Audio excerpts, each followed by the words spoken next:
কাশ্মীর স্বাধীন হতে হবে।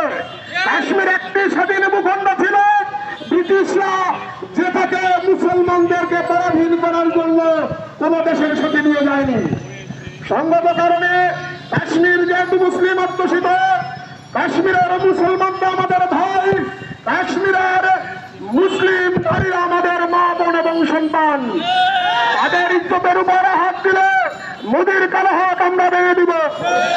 যেভাবে আমরা ফিলিস্তিন ও আরাকানের রোহিঙ্গাদের উপর যে গণহত্যা, জাতিগত হত্যা চালানো হচ্ছে তার বিরুদ্ধে আমরা আমাদের আন্দোলন করে যাচ্ছি। প্রিয় মুজাহিদ মুসলিম ভাইরা, আমাদেরকে এক কালেমা, এক ইসলাম, এক নবী সাল্লাল্লাহু আলাইহি ওয়াসাল্লাম ও এক আল্লাহর উপর ভরসা করে আন্দোলন জারি রাখতে হবে ইনশাআল্লাহ। এ পর্যায়ে সমাপনী বক্তব্য নিয়ে আসছেন জাতীয় বিপ্লবী পরিষদের যুগ্ম আহ্বায়ক সৈয়দ কুতুব। থেকে ফিলিস্তিনের পক্ষে বাইতুল মুকাররমের উত্তর গেট থেকে প্রতিবাদ সমাবেশ করে আসছি।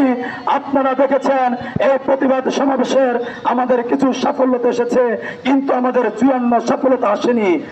আমরা বলতে চাই 1948 সালের যে ইসরায়েল রাষ্ট্র প্রতিষ্ঠিত হয়েছে তার বিরুদ্ধে আমরা জানি 15 মে নাগরিকতা দিবস পালন করা হয়, কারণ আমাদের ফিলিস্তিনের রাষ্ট্রকে তারা দখল করে নিয়েছে। এই জবরদখলের বিরুদ্ধে আমাদের অবস্থান পূর্বে ছিল, এখনো আছে। ফিলিস্তিন যতদিন পর্যন্ত স্বাধীন না হবে ততদিন পর্যন্ত আমাদের এই আন্দোলন চলবে চলবে চলবে। আমরা জানি ফিলিস্তিনকে কেউ পরাধীন করতে পারবে না, পারবে না, পারবে না। মুসলমানদের প্রথম কেবলা ফিলিস্তিন। এই ফিলিস্তিনের স্বাধীনতা রক্ষা করা পৃথিবীর প্রত্যেকটি মুসলমানের ঈমানি দায়িত্ব। আমরা দেখি এই জায়নিস্ট ইসরায়েলের দোসর, আমাদের পাশে আরেকটি ইসরায়েলের দোসর জায়নিস্ট হওয়ার চেষ্টা করছে হিন্দুত্ববাদী ভারত।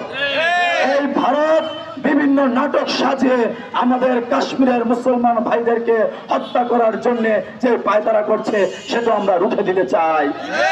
আমরা দেখেছি মুসলমানদের ওয়াকফ সম্পত্তি দখল করবার জন্য যখন ভারত সরকার হাইকোর্ট থেকে রায় দিয়েছে, তারই প্রেক্ষিতে 300-র উপরে স্থাপনা, মুসলমানদের ধর্মীয় স্থাপনা বিভিন্ন উপাসনায় ভেঙে দিয়েছে। তখনই একটি জঙ্গি নাটক করে মুসলমানদেরকে স্তব্ধ করে দেওয়ার জন্য যে হামলা হয়েছে, তারই প্রেক্ষিতে মুসলমানদের শক্তিশালী রাষ্ট্র পাকিস্তানকে দুর্বল করার জন্য তারা যে হামলা করেছে, হামলায় পরাজয় বরণ করেছে, এটা আমরা বিশ্বাস করি। কারণ মুসলমানরা পরাজিত হতে পারে না, পারে না, পারে না। আমরা বিশ্বাস করি পাকিস্তানের পরাজয় মানে বিশ্ব মুসলিমের পরাশক্তির পরাজয়। পাকিস্তান টিকে থাকা মানে মুসলমানদের প্রত্যেকটি রাষ্ট্র পারমাণবিক শক্তিধর হিসাবে নিজেদেরকে জানান দেওয়া। আমরা পাকিস্তানকে বলবো, আপনারা বিশ্ব মুসলমানের নেতৃত্ব দিন, প্রত্যেকটি মুসলমান রাষ্ট্রের কাছে পারমাণবিক অস্ত্র বিস্তার করে দিন, যাতে মুসলমানদের কোন ভূখণ্ড চাইনিজ রাষ্ট্র কোনো জায়গাতে দখল না করতে পারে।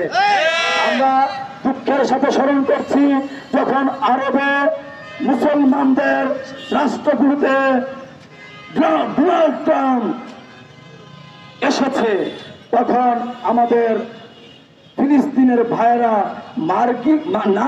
মার্কিন নাগরিকত্ব এবং ইসরায়েলের দ্বৈত নাগরিকত্ব একজন নাগরিককে মুক্ত করেছে।